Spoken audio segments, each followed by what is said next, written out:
and salutations, friends and neighbors. This is 7th, and we're back with another 10-minute taste. Today we are looking at an older PSN game called Soldner-X 2 Heimelstern. Digital shout out. Now, this game, obviously, as you can see, is a throwback to the side-scrolling shoot-em-ups of the 8 and 16-bit era. Obviously, there were popular games of that genre that were made in the 32-bit era, such as the Thunder Force 5 and especially Einhander. That was a really popular one from Square Enix. This, I guess, is a kind of a retro experience.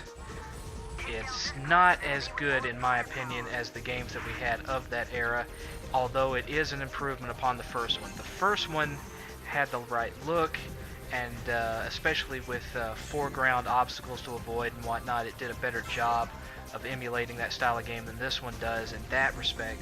But the controls felt a little bit off, and the weapons were different and not quite as effective and not quite as good and varied, and I just don't like the first one as well as this one. There was something off about the controls. It felt like what it was, which is, as I understand it, was a PC game that was later ported to consoles, so the controls just, they didn't seem to mesh well with the controller the way the others did. I could be wrong on that. This might have been a pure PS3 exclusive, but I could have swore I read somewhere that it had been on PC, maybe on Steam or something. But at any rate, one of the things that I don't like about the game is you'll notice that it's just ships flying at you with pretty graphics flying in the background. Very rarely, there's a couple of levels where you'll see it, but very rarely do you have any foreground obstacles to fly through. Now, one of the things that games like Gradius and Life Force and Thunder Force and all those really fantastic games of that era were known for were having stuff that you were flying through in the foreground that you had to avoid at the same time as you were shooting your enemies. For the most part, that doesn't happen here. You just move up and down to avoid bullets, and enemies will come at you in waves, and you just kill them as quickly as possible, and there's not really anything in the foreground coming at you that you have to avoid. I feel this is kind of a letdown, because if it wasn't for the fact that you've got the background flying past you, you wouldn't even know that you were moving forward. You'd just be moving up and down shooting enemies, almost like a really well-made Yar's Revenge clone. But so I do feel that that detracts from it. I think they could have done more with the foreground stuff to make it feel more like a Gradius style game. But as you can see, the boss fights are really well done. They're varied. They do have discernible, obvious patterns to pick out from, but they're not really overly difficult, not until you get into the higher difficulty levels anyway. And that's another thing about this game, is that it's kind of easy. They give you a lot of extra lives, and the enemies are really generous about giving you health and shield regeneration and things of that nature. And you also have this ultimate weapon thing that blows up everything on the screen, and as long as you're picking up a lot of rings and whatnot, you can replenish that and use it at least twice during a level, which can help you out in tight situations, to say the least. Now, as far as weapons go, when you first start out, I think you've only got maybe 2 weapons that you can choose from, and then you earn additional ones. So far, I know of 4, which is this one, and the spread gun, and a flamethrower, and this green one that kind of shoots stuff in waves, which that one's kind of useless. I haven't found a really good use for it yet. One interesting thing about this game is that when you first start playing it, you do not have access to all of the levels in the game. You've got access to maybe 3. And what you have to do is, when you're playing these levels, you'll find enemies flying around that are glowing with kind of a green glow. When you see those, shoot them immediately, and hopefully they'll drop a little gold token. And when you pick that up, that's called a secret key. You get 4 keys in one level. That unlocks a level that you didn't have access to before. So it really has a lot of replay value in that you don't get all of the levels all at once. You have to earn all the levels to be able to see everything that the game has to offer. You can also unlock additional ships that have different pluses and minuses to them, and again, you know, different weapons and different perks of that nature. I do not know if this game ever offered DLC. I've never bothered to check. It's possible, but I don't really think there is.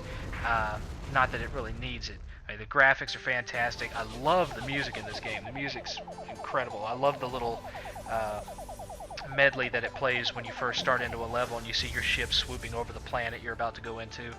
The levels are varied in that, you know, you will be flying through a ruined cityscape one minute, you're flying through space the next. There's another level that's underwater. There's what I was talking about right there. That's just awesome. But one thing I don't like about them is that the levels are, for the most part in this game, really dark. You know, you're flying through a ruined city at night. You're flying through the darkness of space. You're flying through underwater, and the underwater level looks gorgeous. You're going to see it here in a few minutes. But it's just a very dark game, despite, you know, all the explosions and whatnot. The original game had some levels that took place on like jungle planets during the daytime and whatnot, so the levels had a little bit more of a variety to them as far as their visual look in the first one. But again, there were control problems and weapon issues that I had with the first one, so I just didn't really like it as well as I did this one overall. I don't think this game holds up to the more classic stuff, like especially Thunder Force 3. You guys have heard me talk about my undying eternal love for Thunder Force 3. That's my favorite side-scrolling shooter of all time. I don't think anything at this point will ever eclipse it. Digital shout out. I don't know what it is about that particular game. I plan to do a retro review on it very soon, to maybe kind of try to express what it is that I love so much about Thunder Force 3. It's just, for me, I don't feel that it's ever been beaten as far as side-scrolling shoot-em-ups go. And I know there's a lot of die-hard Einhander fans out there that will disagree with me, and even those that have played Thunder Force 5 and whatnot on the, what was that one on? Was that one on the PS1? But that one was my favorite. And as you can see, just kick-ass looking bosses. You know, great graphics on this game, great music, great effects, but it just doesn't hold up. It's missing that little extra something that made Thunder Force 3 such a classic title. And even when you're looking at some of the later stuff that came out, like Einhander and whatnot, I don't even think it holds up to those per se, despite having the superior graphics, just because, like I said, it's missing that little intangible something. It's just missing that little intangible something that the other games had. And here's that underwater level that I was telling you about. It's just amazing. You know, you've got the flowing seaweed and the water effect and bubbles floating about, and you can see the sunshine shining down through the water. It's a great looking level, but again, you know, nothing in the foreground that you have to avoid. You just fly up and down and shoot stuff. And so really all you're doing is avoiding the enemies and avoiding the bullets. And sometimes that's easier than other times, but it's a lot easier than levels like, for example, in Thunder Force 3, where you're flying through this area that's full of lava and whatnot, and you'll get to a certain point and the level will stop, and you actually start moving backwards, and the foreground stuff that you've already avoided changes position, and so then you have to avoid it again in a new way. You don't see stuff like that here. It's just straightforward weapon management, point and shoot, try to stay alive as long as you can. And again, it's not the most difficult game of this genre that I've ever played. It's certainly not as hard as some of the ones that were out on the Genesis, especially the ones that were released by Renovation. Now there was another one that was released by Seismic that was called Hellfire. Hellfire was probably the hardest Genesis side-scrolling shooter ever made. That game literally would put you through hell. That was not an easy shooter.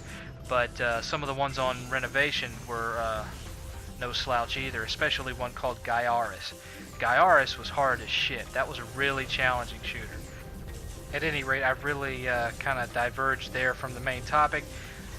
This game is good. It's not the best shooter out there, but it's probably one of the best on the PSN. It's definitely worth the investment. I think fans of this genre will really enjoy it, and it's got a lot of unlockables, a lot of replay value, so you really can't go wrong with it. I wish they'd make a third one and kind of incorporate what I liked about this one and the first one into one game. Overall, I would have to give this a 5.5 out of 7. So thanks for watching. Hope you enjoyed it. I got more stuff coming later on in the week, and some new Don't Buy This Shit stuff coming soon. Until then, this is 7.